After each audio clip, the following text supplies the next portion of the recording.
This building used to be a fish store, but in 24 hours, it is becoming a gun store.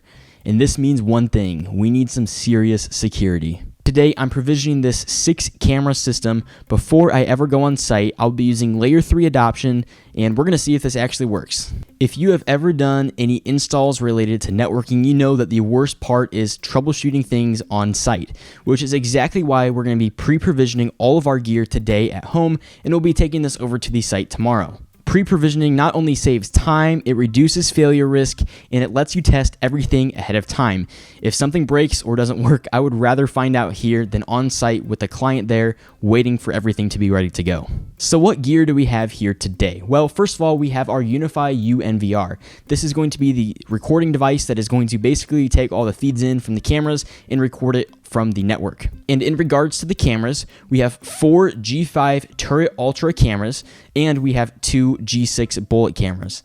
The next thing you may be wondering is how are these going to be powered, because these are all PoE cameras. Well, let me show you.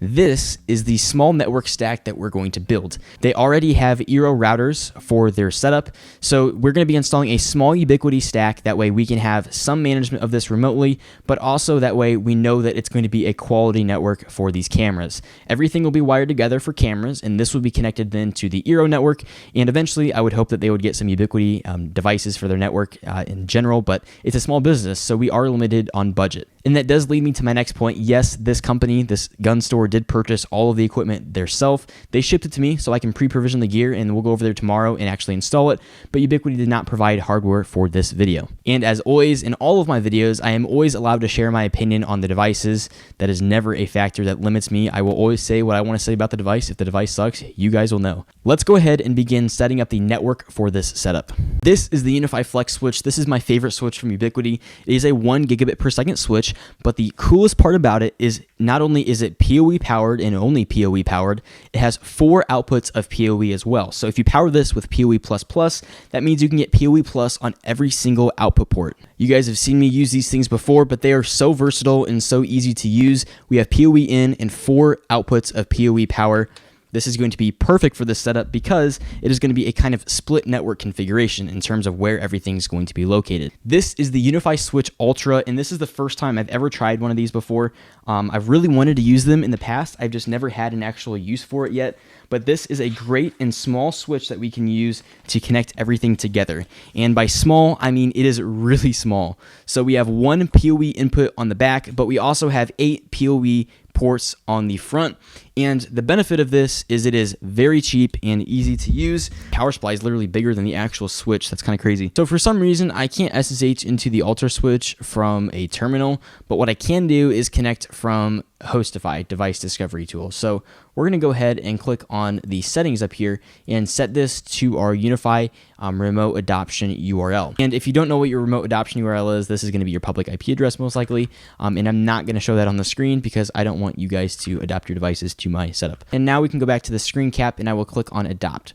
So of course it's going to leak it here again, and we'll click on adopt, and this should make the adoption request go over to our controller. Now inside of here, we do see it popping up on our gun store controller. This is through layer 3 adoption. So we'll click on adopt, and on the Hostify controller, we do see the USW Flex. We will click on adopt and adopt this again into our inform URL, and the request has been sent. So we should be seeing that appear in just a second. We can reload the page to see if this shows up. And there it is. So we'll click on adopt, and that will also adopt into our network. This is, again, fully hosted in the data center that I have, kind of in the cloud pretty much. And these guys are pretty much all out there on their own. I think it's time to bust out the NVR, and let's get this thing fired up. It comes with mounting hardware, so we can mount it to a rack, which we will not be doing that in this case, but it does come with it. And here is the NVR itself. I was going to have them purchase a instant NVR, but the only problem with the instant NVR was that potentially if they ever wanted to upgrade from 6 cameras, these are all 2K cameras, if they wanted to upgrade cameras to more cameras, we would be at capacity on the instant pretty quickly. So I wanted to make sure that they have plenty of capacity. And additionally, if they ever wanted to, they do have more drive bays for RAID. So they are able to RAID the drives together. In this case, we have 1 8TB drive. But in the future, if they ever want to expand, they are able to do that here. They could not do that on the instant. This also introduced more costs because we now have to have a viewport because they want to have an HDMI feed of their cameras, but they ordered a viewport and we'll set that up tomorrow. We'll go ahead and plug this into the flex switch just because we can. There's no reason we can't. But we're going to go ahead and go into the local network of this device because it's easier to do it from the computer in my opinion, and we're already on the computer. So we'll go ahead and type in gun store, click on next, and we'll create a unified account. We're actually going to sign in with the existing account that we have. Not going to show you guys my account. Can't leak that info. And we do have the option to restore from a backup, but we are going to continue without a backup. And if we go into our NVR, we do see a prompt for storage. So we might as well go and set up the storage for it right now. Again, we're going to be using one 8 terabyte drive. I know all you guys in the comments are going to say, oh my gosh, you have to raid the hard drives. But keep in mind, the instant NVR only has a spot for one hard drive. My favorite part about these NVRs is the screwless drive trays. So you basically slide your drive in and it locks in nicely and securely. You'll see that drive is not going to fall out. It is recommended to still add a screw, but for now, I'm going to leave the screw out of there. And now it's already done, and it's doing an update, so we're going to wait on the update to complete, and we'll continue with the setup. And now that UniFi Protect has updated, you'll see that we have the setup screen for UniFi Protect 7, and we are at a great spot to start adopting devices. There are going to be cameras that pop up that are not going to be used at this install, so just know that because we are on the network at my house. But that being said, we have plenty of cameras to adopt, so let's see how fast I can do it. I always thought I had a ton of patch cables, but I think patch cables is going to be the limiting factor in this case. I just powered off my desk accidentally, but we have cameras already showing up for adoption, as you'll see on this screen. Let me turn my office back on. And I just now plugged in our last camera, so we should have 2 more appearing for adoption. We already have 1. We'll reload to see if we can find the other one. We have all of our cameras appearing on the network, and if we go back over to our NVR, the cameras are finishing up on their updates. Looks like we have 2 left that are updating, and outside of that, the 4 are done. That does look about right. Now that our cameras are adopted, I'm going to go through the setup of UniFi Protect. There's really not much to do, but I'm going to do some basic things like switch to Fahrenheit.